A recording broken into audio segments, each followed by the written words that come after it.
Hi, I'm Laura McLively, and today we are cooking from the Berkeley Bowl Cookbook, recipes inspired by the extraordinary produce of California's most iconic market.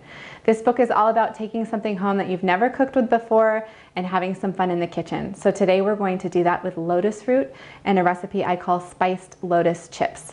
The thing I love about lotus root is it looks like this humble, dirty looking root, but once you slice into it, it's like this lacy snowflake.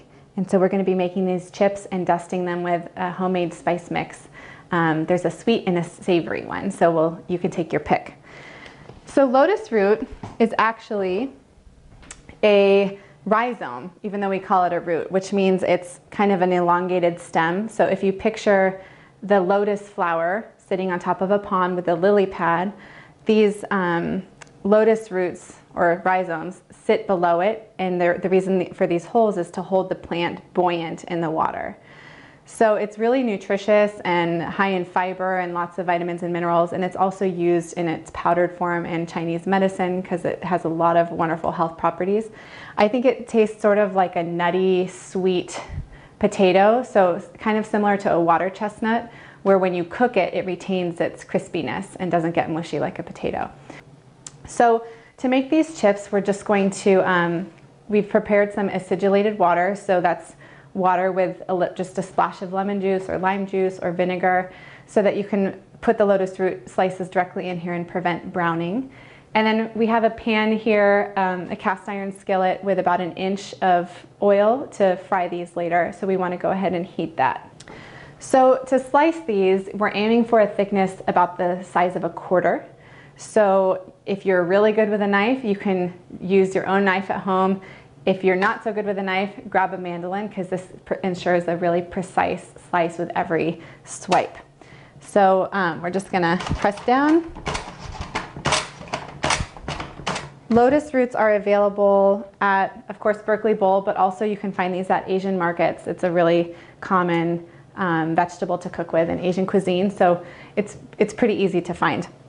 And what you're looking for is a firm root, free of soft spots. It's going to have some discoloration, like you'll notice it has some black spots where it's been banged up, but it's not soft. If there's some soft spots, it's actually rotting under there. So we want to choose one that's nice and firm, and it should have kind of this light tan skin.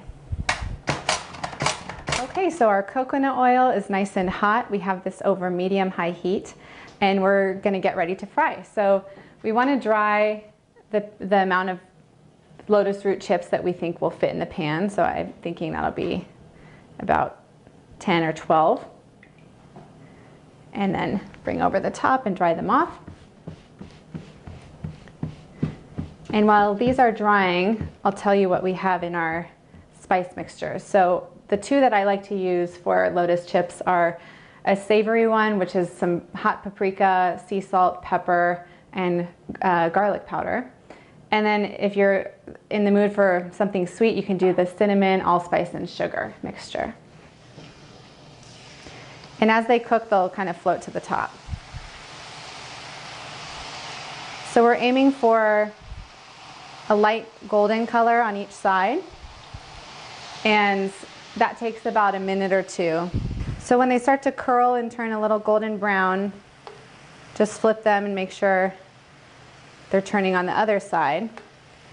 And when they look kind of crispy and curly like that is when it's ready to take out. Okay, so these are starting to look ready. They're nice and golden brown and crispy. So we'll start pulling them out. And I like to put them on the paper towels in a single layer. And we're just going to give it a quick dusting with the paprika, garlic powder, salt and pepper mixture. You want to dust them all as they come out so that they're nice and hot and it sticks. But once you have them all, I usually turn them, kind of toss them and get them coated on all sides so you're not eating chips that only have salt on one side. And there you have it. Lotus root chips. Super easy. This is a great way to start a dinner party because people are just going to think that you cut holes in potatoes and took a long time doing that. But you can tell them, no, this is a really cool root that I found at Berkeley Bowl or at the Asian grocer down the street. And even though it looks humble on the outside, it's a beautiful spiced lotus chip once you cut into it.